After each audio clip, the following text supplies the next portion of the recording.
حبيبه قلبي الصغننه شوشو، عندها 11 سنه. هي كاتبه كلام كتير قوي فيما مضمونه.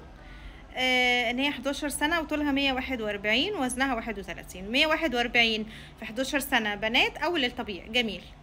الوزن 31 اقل من الطبيعي، حاجه بسيطه. هو المفروض نبقى من 33. نفسنا نتخن شويه، نعمل ايه؟ هنزود الاكل، هنزود السعرات في نفس البورشن. يعني ايه يا شوشو؟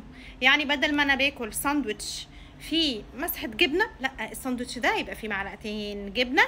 لو انت بقى في مصر، معلقتين جبنه على فلافليه على حته جبنه تركي، يبقى ده الساندوتش مليان سعرات في بورشن صغنن.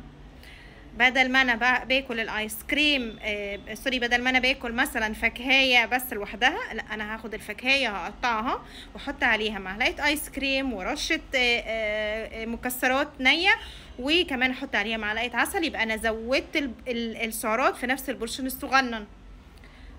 ممكن ايه كمان؟ ممكن اجيب المكملات اللي انا قلت عليها في الفيديو، اتفرجي عليه، بتاع ازاي نزود الوزن بتاعنا، او اللي هو بتاع ازاي تبقي كيرفي، هتلاقيه هنا على التيك توك.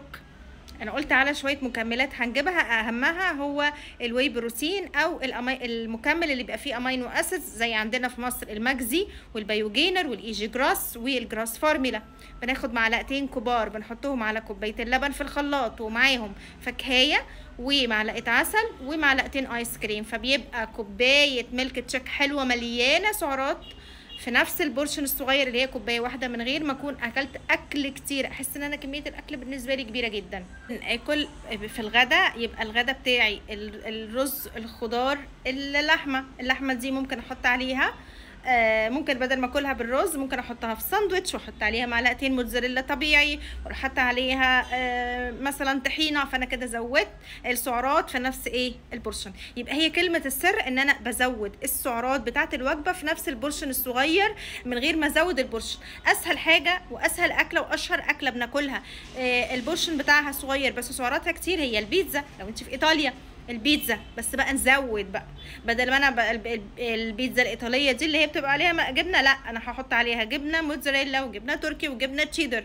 ولحمه مفرومه متعصجه وحته فرخه كده مرميه في التلاجة محدش معبرها، اروح ماسكاها مفتفتاها، او شريحه بانيه مشويه وحط عليها شويه بسطرمه. يبقى البورشن بتاع البيتزا مليان سعرات بس في بورشن ايه صغنن. ونتعلم ان احنا ناكل في مواعيد ثابته للاكل، يعني بفطر الساعه كذا، بتغدى الساعه كذا، بتعشى الساعه كذا. ليه؟ عشان ابدا امرن الجهاز الهضمي بتاعي على الهضم وعلى الحركه، لان الاكل بيقعد معايا فتره طويله، مش ببقى قادره اكل. ليه؟ لان الاكل بيقعد فتره طويله في المعده نتيجه لحركه الامعاء بقت بطيئه. تمام؟